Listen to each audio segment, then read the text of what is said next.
ஒவ்வொரு மனிதருக்குள்ளாக கடவுளின் சாயல், கடவுளின் உருவம் மறைந்து கிடக்கிறது. தொடக்க மனிதன் ஆதாமின் கீழ்ப்படியாமையால் நமது சாயலை, உருவத்தை இழந்துவிட்டோம். அந்த சாயல் நமக்குள்ளாக புதைந்து கிடக்கிறது, மறைந்து கிடக்கிறது. நமக்குள்ளாக புதைந்து கிடக்கிற இந்த தெய்வீக பிரசன்னத்தை வெளிக்கொண்டு வருவதுதான் நம் வாழ்வின் லட்சியமாக இருக்கிறது.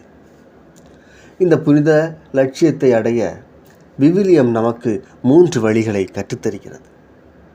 ஜெபம், தவம் மற்றும் தர்மம் என்கிற 3 வழிகள் மூலமாக இந்த புனித லட்சியத்தை நாம் அடையலாம். இதில்தான் இந்த தவக்காலத்தில் அதிக ஈடுபாடு காட்ட வேண்டும். தொடக்க காலத்தில் தலையான பாவங்கள் செய்தவர்கள் கடினமான உரத்தல் முயற்சியை தவக்காலத்தின் தொடக்கத்திலேயே ஆரம்பிக்க வேண்டும்.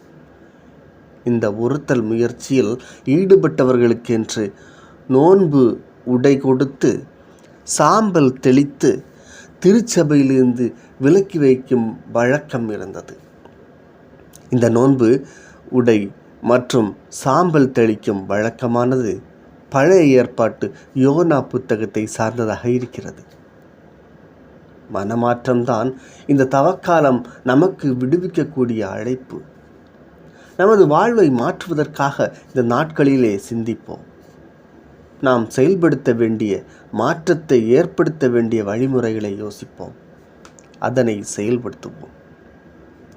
ஒவ்வொரு தவக்காலமும் வெறும் சடங்கு சம்பிரதாயமாக இருக்கக்கூடிய நிலைமை மாற வேண்டும். தவக்காலங்களில் மட்டும் கடின நோன்பு இருப்பதும் ஒருத்தல் முயற்சி செய்வதும், தவக்காலம் முடிந்ததும் பழைய வாழ்வை கதி என்று கிடக்கக்கூடிய காலம் மாற வேண்டும். அந்த மாற்றத்திற்காக நாம் பாடுபடுவோம். ஆமென்.